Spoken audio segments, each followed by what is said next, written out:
안녕하세요. 김정호의 경제TV. 오늘은 중국 이야기입니다. 중국에서는 최근까지도 이 루이싱 커피라고 하는 데가 승승장구했습니다.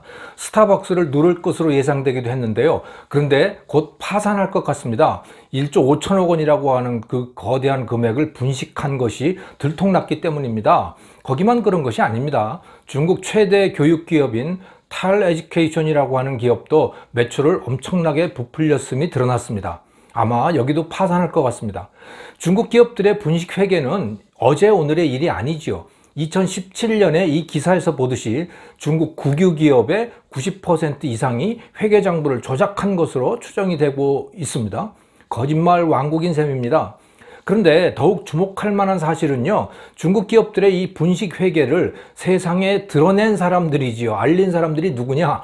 중국 금융당국이나 내부 고발자가 아니라 흔히 투기꾼이라고 불리는 그 공매도 세력입니다.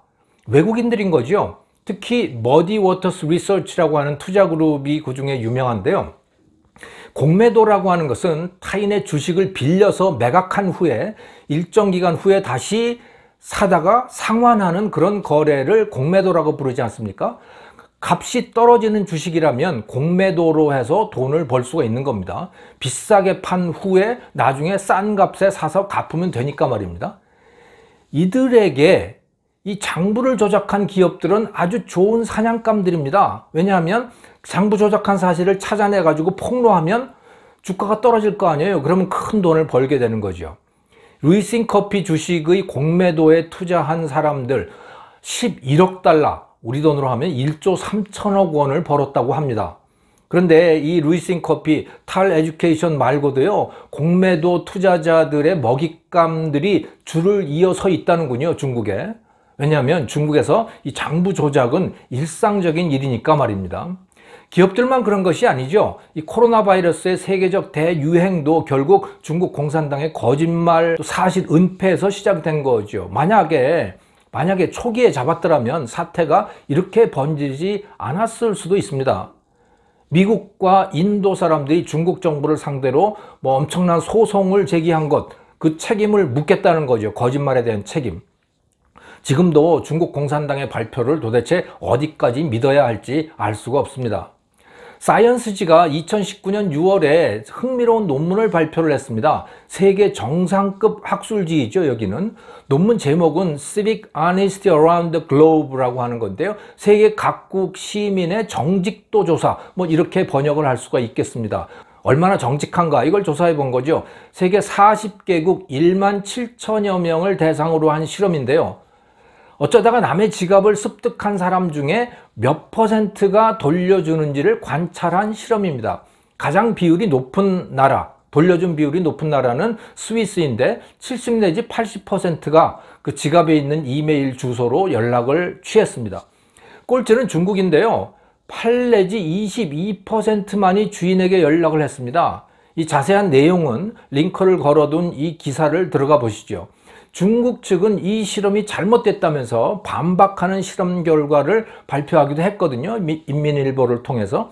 하지만 글쎄, 중국인들이 평균적으로 정직하지 않다는 것을 부인하기는 쉽지 않을 것 같습니다. 중국은 극도의 저신뢰 사회이지요. 그 사실을 드러낸 실험이 있었는데요. 2016년에 중국의 한 유튜버가 엽기적인 실험을 했습니다. 백주대낮 대로상에서 마취제를 사용한 납치극을 벌인 거예요. 물론 그 연기를 한 거죠. 그 주변 사람들이 어떻게 반응하는지를 관찰하기 위한 실험이었습니다. 근데 그 결과는 충격적이었습니다. 여러 번의 실험이 있었는데 누구도 나서지 않은 거예요. 다들 아이가 납치되는데도 다 모른 척하고 외면하고 그냥 그러고 있었던 겁니다. 유튜브에 그 영상이 올라와 있으니까 여러분도 한번 보시기 바랍니다. 정말 어떻게 이럴 수가 있나 라고 하는 생각이 들죠. 자, 믿을 건 다 내 가족뿐이다. 나와 내 가족이 아니면 그렇기 때문에 돕지 않는다. 이것이 중국인들의 생활 방식인 겁니다. 조금 확대 해석하자면 세상 모든 사람은 경계의 대상이고 싸워서 이길 대상인 거죠. 하긴 이것이 원래 원시 상태의 인간의 모습입니다. 만인에 대한 투쟁, 중국은 그 모습을 그대로 유지하고 있다고 보면 되는 거죠. 중국인의 이런 심리 상태는 그들이 금과 옥조로 여기는 손자병법과도 일맥상통합니다. 손자병법의 핵심은 바로 속임수입니다. 병자 궤도야 라고 하는 이 구절, 병법이란 상대방을 속이는 것이다. 이게 바로 손자병법의 핵심입니다. 그 뒤에 이어지는 내용들을 한번 볼까요? 병법이란 상대방을 속이는 것이다. 능하면 능하지 않는 듯이 보이고, 쓰면 쓰지 않는 듯이 보이며, 가까우면 먼 것처럼 보이고, 멀면 가까운 것처럼 보인다. 적에게 이롭게 해서 유인을 하고 혼란하게 하여 이를 취하며, 적이 충실하면 대비하고 적이 강하면 피한다. 적을 노하게 하여 교란하고 나를 낮추어 적을 교만하게 하며 적이 편안하면 힘들게 하고 적이 친하면 이간시킴으로써 대비가 없는 것을 공격하고, 이런 내용들이 쭉 이어지거든요. 이게 손자병법이에요. 근데 놀랍게도 이건 바로 모택동의 전술이었던 겁니다. 이런 방법으로 장개석 군대를 속여서 이긴 거죠. 그렇게 해서 중국 공산당, 지금의 중화인민공화국을 만든 겁니다. 속임수 그 자체인 거죠. 중국인에게 가족 밖의 사람은 믿을 수가 없습니다. 그러니 속인다고 해도 크게 양심의 가책을 느끼지 않습니다. 이것을 더욱 악화시키는 것은 공산당의 통치인 것 같습니다. 대만과의 차이를 보면 그 사실이 드러납니다. 호텔스닷컴이라고 하는, 여기 여러분도 여행 갈 때 혹시 쓰실 수 있을지 모르겠는데, 이 호텔스닷컴이라고 하는 이 회사가 2013년에 흥미로운 결과를 발표한 적이 있는데요. 호텔 투숙객들 중에서 호텔 물건을 들고 가는 사람들의 비율, 그 물건의 종류를 발표를 한 거예요. 덴마크가 가장 정직했습니다. 12%만이 뭘 들고 나갔는데 그 내용은 잡지나 책자 같은 것, 이런 것들이었어요. 그런데 어쩌면 그런 건 가져가도 된다고 착각했을 가능성도 있는 거죠. 네. 제가 이 결과를 소개하는 것은 대만과 중국의 차이를 말씀드리기 위함입니다. 대만 사람들은 22%가 뭔가를 가져갔습니다. 그건 잡지와 책자 같은 것들이에요. 한국도 비율이 같습니다. 그런데 중국을 한번 보시죠. 34%가 뭔가를 들고 나갔는데요. 그 종류가 충격적입니다.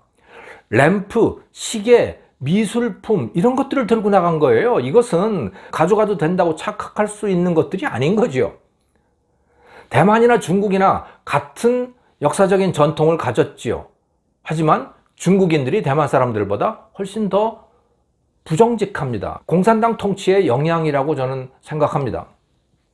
동독과 서독을 비교해봐도 공산당 피해가 뭔지 드러납니다. 경제체제가 부정직성에 끼친 영향이라고 하는 제목의 논문인데요. 연구 결과 서독 사람들이 훨씬 더 정직하다는 사실이 밝혀졌습니다. 동독 사람이 서독 사람보다 치팅을 더 많이 했어요. 속임수를 더 많이 쓴 거죠. 특히 사회주의 체제에서 오랜 시간을 보낸 동독의 노인들이 더 속임수, 치팅을 더 많이 한 것으로 드러났습니다. 공산당은 보편적 윤리라고 하는 것이 없죠. 전통적인 도덕은 부르주아적인 것이라고 해서 타도의 대상이 될 뿐입니다. 그래서 목표를 위해서라면 수단 방법을 가리지 않습니다. 모택동을 생각해 보세요. 그에게 사람의 생명조차도 목표를 위한 수단에 불과했죠. 그렇기 때문에 대약진운동, 문화혁명을 하면서 수천만 명을 죽였는데 그래도 눈 하나 깜빡 안 했던 거죠. 그런 곳에서 생존하려다 보니 정직함, 양심 같은 것은 사치스러운 존재가 되어버리는 것이죠. 손자병법처럼 속임수를 조장하는 중국의 전통적 사상에 공산당의 통치가 겹쳐져서 중국은 누구도 믿을 수 없는 사회가 됐습니다. 회계 조작 사건, 우한 폐렴의 세계적 대유행은 그 결과라고 봐야겠죠. 그런데 우리 한국인은 그들 바로 옆에 붙어서 살아야 합니다. 중국은 우리를 대등한 주권 국가라기보다 이용할 대상으로 인식할 가능성이 높습니다. 이런 상황에서 어떻게 살아남아야 할까요?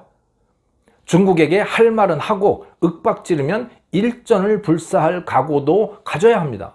그런 면에서 우리는 대만을 배울 필요가 있습니다.